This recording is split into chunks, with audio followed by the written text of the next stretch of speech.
Hello, and welcome to the UKLC, the NLC, and How the Landscape Has Changed by Carl Reclamation Dixon.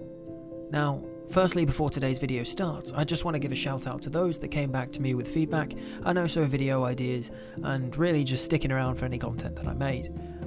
It's been a while, so please bear with me as I try to get through this video. Firstly, let's get started. The UKLC has made some significant changes in the last video to now, and in that time we need to discuss a few things and what's really changed. So firstly, we need to know that the UKLC is no longer the largest tournament inside of the UK for League of Legends.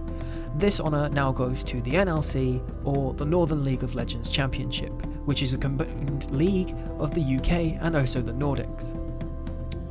Now, what we're going to be discussing today is the UKLC specifically, and trying to hit home on some of the topics that are close to home.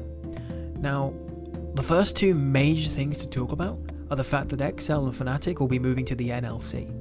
These two organisations were considered the strongest and nailed on favourites for EU Masters.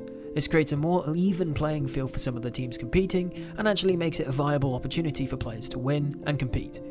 Now, the other part that we need to talk about maybe is that tower format and how it wasn't so bad for levelling the playing field. Now, the second part is the new ladder. Now, for this, we're going to use an example of a few of the UKL qualified teams, such as NSG, Bulldog, and London.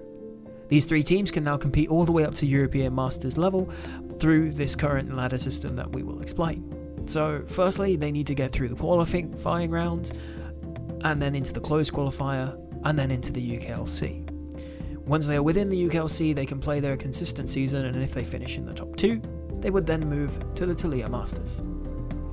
The Talia Masters would consist of UK teams and also Nordic teams competing to then fight against the relegation-threatened NLC teams. If they are successful in beating those NLC teams, they will join the NLC and then compete in the next season for the European Masters spots for fame and glory. Now, the other major real elephant in the room that we need to talk about are the academy teams that will be joining in the UKLC. These teams consist of NLC teams that will remain in their UK roots, such as Monster Rugby Gaming, Barrage Esports, and M&M Gaming. These three teams will consistently have talent that will be recycled down, but let's really talk about some of the things of why they're actually here and what they do. Now, the academy teams are allowing NLC teams to keep their UK roots, stability for the viewers, players and staff, slightly greater investment, but more importantly, a breeding ground for talent.